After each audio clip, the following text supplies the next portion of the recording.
Hello, how are you? Welcome to Igbo Queer and Unfiltered podcast.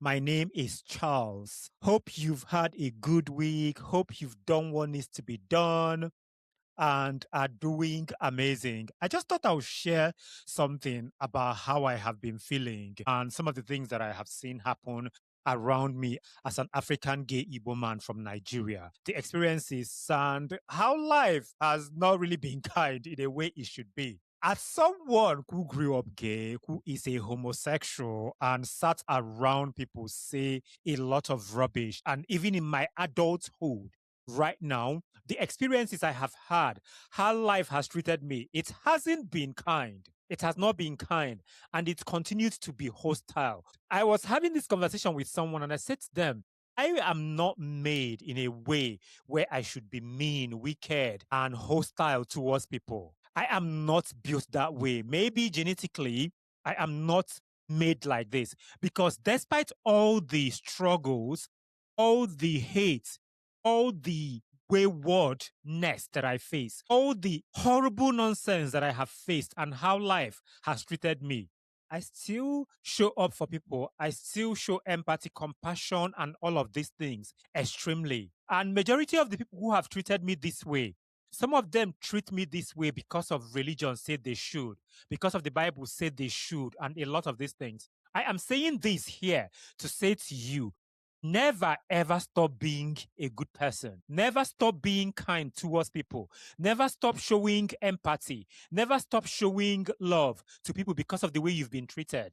I am telling you right now, the way people treat you tells more about who they are, not about you. And this is something that took me forever to make peace with. I knew this anyway, but I kept saying to myself, why do I have to be kind to you? Why do I have to be compassionate to you? Why do I have to be nice to you? Why do I have to show love to you? Why you haven't done that in return to me? But the thing is, the way I was raised and how I am, when I am helping somebody or I am doing something for you, I am not looking for anything in return. So maybe that is why it is easier for me. Because if I'm doing something for you, I know from the depth of my soul that what belongs to you is yours. What is meant for you is meant for you. What is meant for me is meant for me. I am never going to get what is meant for you, and you are never going to get what is meant for me.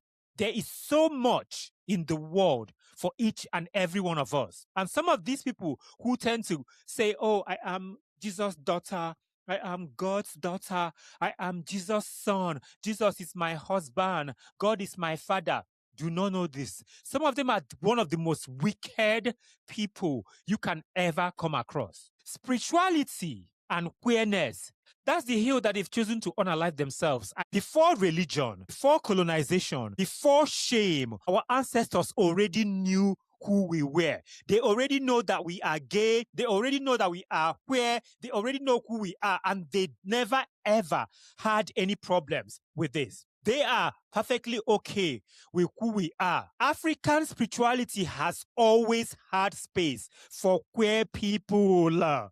I don't know how many times I need to say this for it to get into some of these people's heads. It is crazy. They forget that it was colonial religion that taught Africans to hate what they never feared. If you go across Africa, amongst the African culture, everywhere, there is languages and space for gender fluidity and people with two spirits and things like this. It is something that is known. And what really is tiring is when you say to some of these people, go and read something. It is okay, read, check. They will be like, no, the Bible said this. The Bible said that. My pastor said that. Pastor Adama said that. Pastor Ikemma said that. Pastor Peter said that. Pastor Mbankwo said that. What the hell? It's crazy. I want to make some of them know this because I think it is pretense. Queerphobia, homophobia is nothing that we as a people have. Because it is not. It is imported. Homophobia, queerphobia, transphobia, and all of this nonsense was imported. I don't know how many times we need to say this. How else are we able to explain to some of you so that it will get into your thick head? African spirituality was never scared of queer people.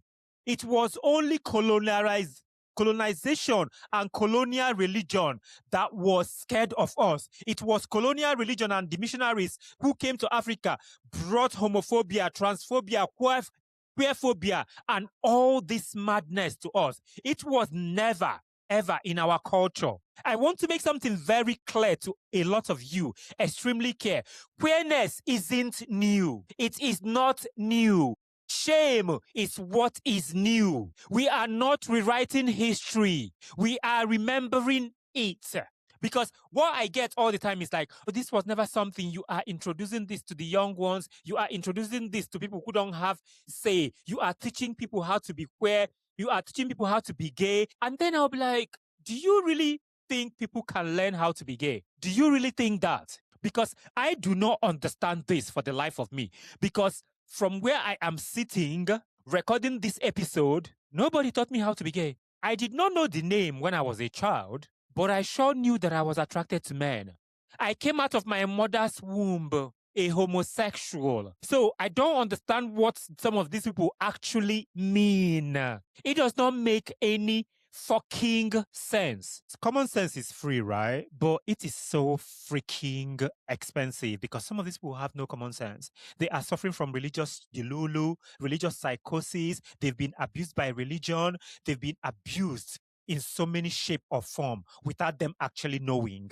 Queerness existed in indigenous African traditions. It is not new. Pre-colonial African societies had fluid gender roles and identities. Many cultures in Africa recognized queer people who were dual spirits. That's what they call them, people with two spirits. Some people will say things like male woman or female man. In Igbo language, they will say omekawanya. Omekanwoke, which means Omekanwanya is a man who is like a woman. Omekanwoke is a woman who is like a man, which is like masculine presenting women and masculine presenting men. Things like this. Gender non-conforming is something that we know. Even in the Igbo culture, we have a masquerade. I said this in the last episode. That is called Adamma. Adamma is very sexy, flamboyant, has a beautiful face, makeup, and she dances. She has all the beads and everything. Because my ancestors are okay with who we are.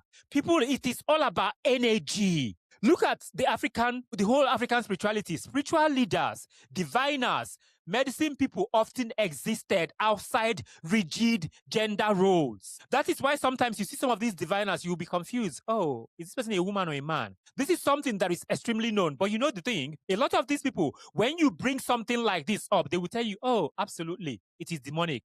That is what they will say because they are crazy. I will never, ever understand people who look like me, who think that something that has to do with their ancestors is demonic, is inferior, is horrible. I will never, ever understand this for the life of me because it does not make any sense to me whatsoever. African spirituality valued energy, not Western gender boxes where they put you in a box. Oh, you have to be a man.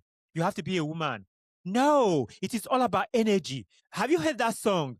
You can be a girl, I can be a girl, I can be a boy. It is about energy. I know friends who sometimes they feel like a girl, they want to dress a certain way. It's like that. You want to dress masculine, you want to dress feminine. Even with lesbians, you see this. Even with some gay men, you see this. There are some gay men who will sometimes want to wear makeup, and sometimes they don't want to. Sometimes they dress very sporty, sometimes they dress very girly.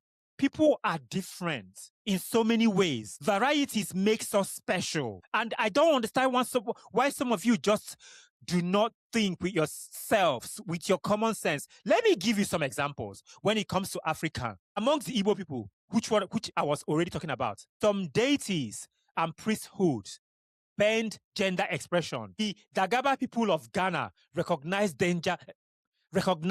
gender diverse spirits. If you think this is not the truth, go and research your history. The Shona and Yoruba people had spiritual roles filled by people who didn't fit binary norms. I don't know why some of you don't know this. Even the Hausa people in Nigeria have this. Our ancestors didn't erase queer people. They honored them. If you go to Africa, Nigeria, Ghana, everywhere, you look at the gods, you will see some of the gods, the pictures and drawings, like very, very gender fluid. I don't know why some of you are saying all of this nonsense. Go to Adamawa State in Nigeria. You will see some of these things as well. It is freaking crazy that in 2026, some of you still refuse to unlearn some of the nonsense that you've learned. You don't want to know about your culture, about your spirituality, about your history, about your ancestors. And you think you know your left from your right. Are we okay? It's wild to me. Colonial religion erased what was already normal for us African people. This whole thing, Bible, I'm going to church, I'm going to go and pray. We're doing Bible vigil, we're doing night vigil, we're praying. All those violent prayer all the time. Christianity and Islam reference queerness as sin because all of them are Abrahamic religion. Missionaries rewrote African identities with Western shame.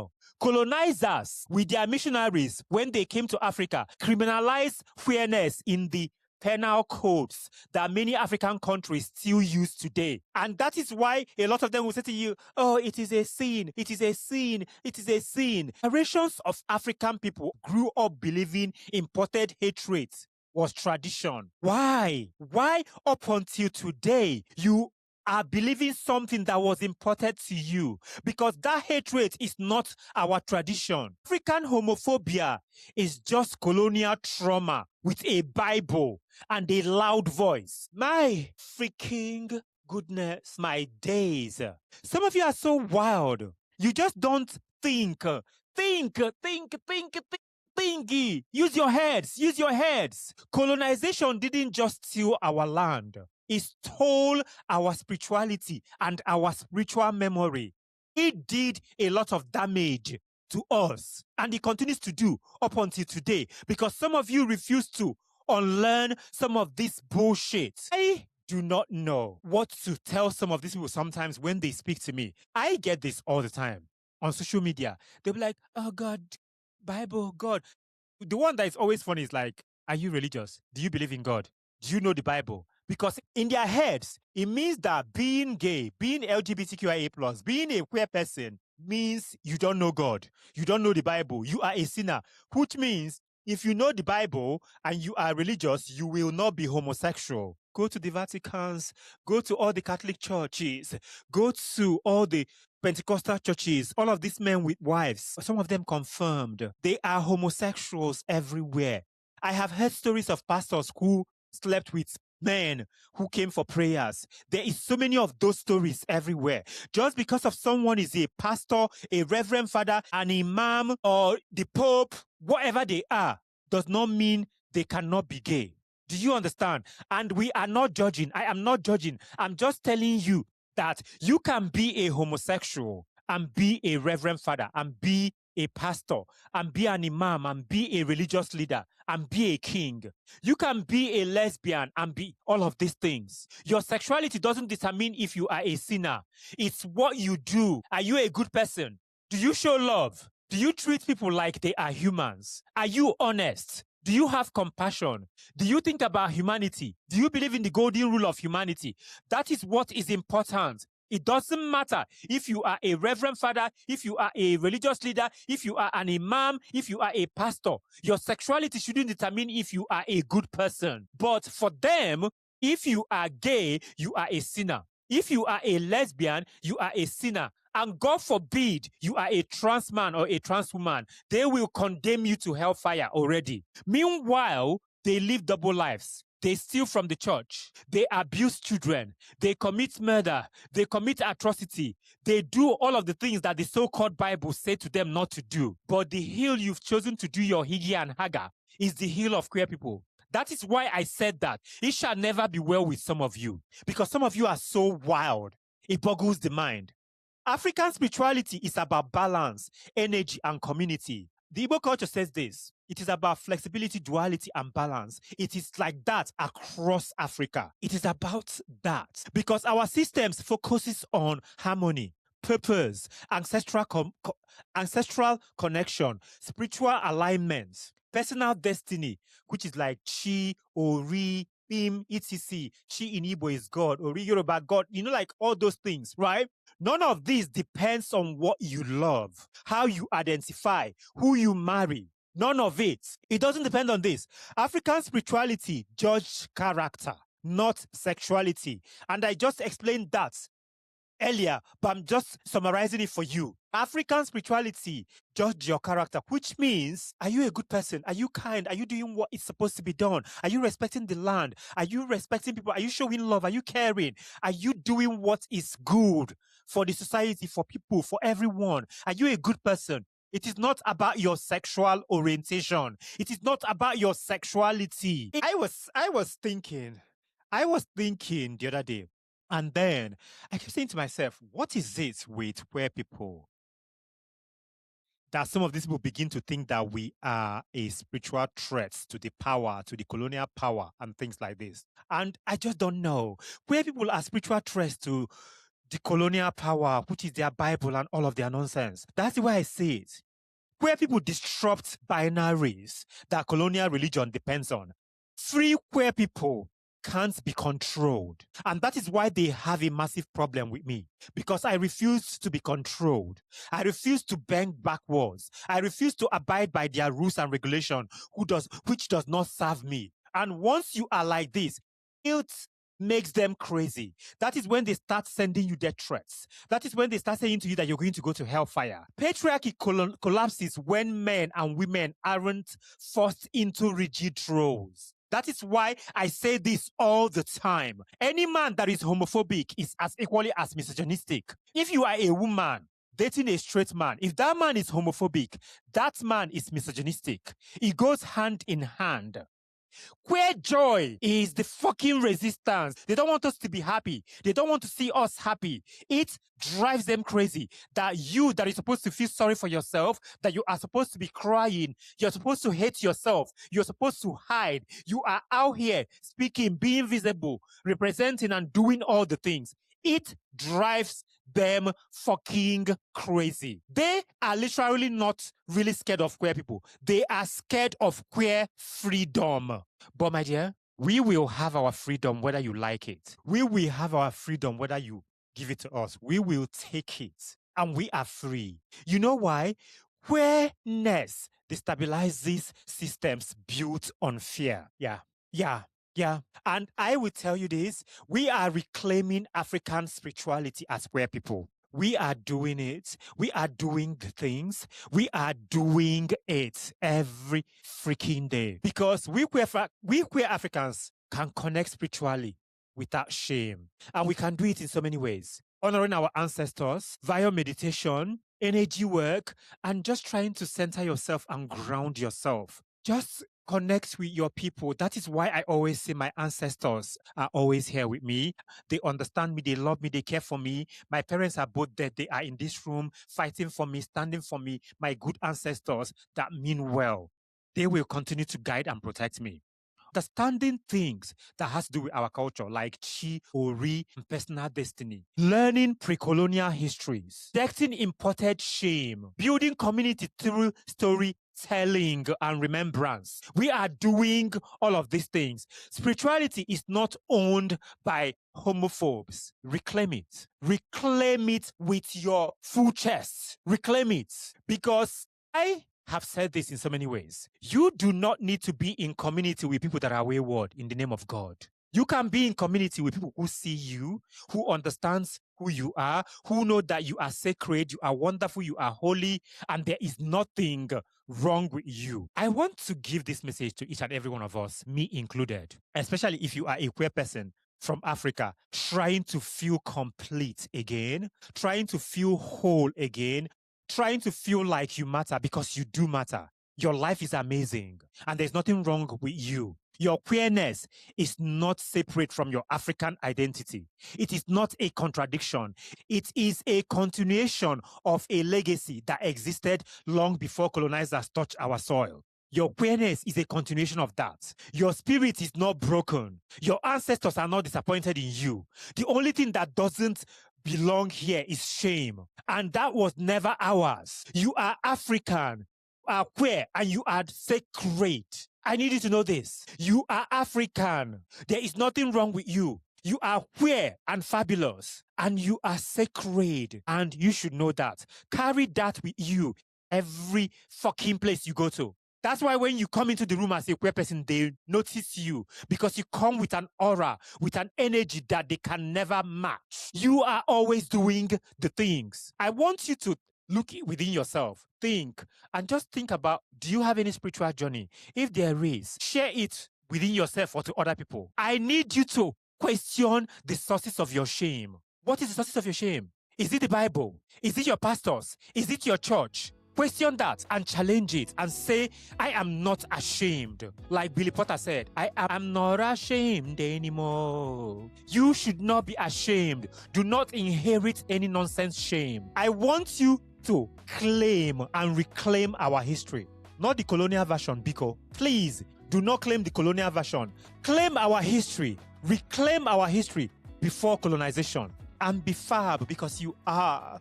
Because you are juicy, moisturized, hydrated, glowy, and doing the things. You are the vibes. You are amazing. I have been Charles. This has been Igbo Queer and Unfiltered Podcast. Thank you so much for being here. Thank you for joining the movement for Thank you so much for joining the movement for visibility, representation, and truth. I see us, you see me, we see you, we see us for real. This is about African spirituality, African gay voices, queer and African, pre-colonial Africa. We stand and we are going to always do what needs to be done. Thank you so much for listening. I will see you in the next episode.